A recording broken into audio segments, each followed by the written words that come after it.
I think Qaumajuq will have a role across the country, in Winnipeg, the province, and in Canada, as an art museum, but it's also a center for dialogue, understanding, reconciliation. I think the impact that Qaumajuq is going to have across Canada and definitely in their city, I think people will love it. The works of art, the stories behind them, the stories of these incredible artists and what inspires them to create what they do. And there's a very large educational component to this expansion at the WAG.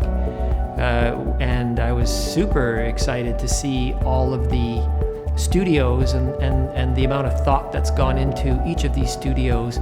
Just brings together community, I think, in a very, really special way. Art making and art learning is at the heart of Qaumajuq. We have been at the WAG offering studio art classes for over 75 years. So that is critical to our forum, to our mission. With Qaumajuq and the WAG Studios, it allows us to expand the whole portfolio. So beyond painting and drawing, printmaking, we're now looking at carving, new media, installation work. So it's truly a studio program for the 21st century.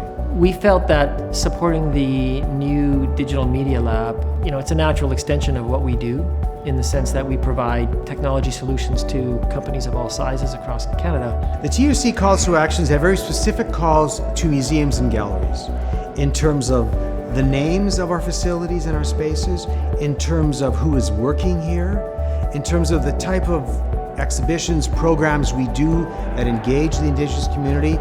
It also speaks to the representation of the Indigenous community at all levels of an organization, including volunteer leadership and board. Qaumajuq does, in fact, all of those things. So I'd like to think that the way we're responding to the TRC calls not only furthers the mission, but sets an example across the country in terms of what museums can and should do. There are a number of calls to action that are important for all Canadians to engage in, and specifically for employers, it's the call to action number 92, which PayWorks was very important for us to be part of this initiative in educating our staff, and we encourage employers to get engaged as well. We have amazing support from 3 levels of government, from individuals, from families, from friends, but the corporate sector took leadership early on to advance this project, and those gifts allowed us to move forward. We're delighted to have an opportunity to support the WAG's Qaumajuq project. We realize just how much of an opportunity and a gift this project is to not just Winnipeg, but to Canada.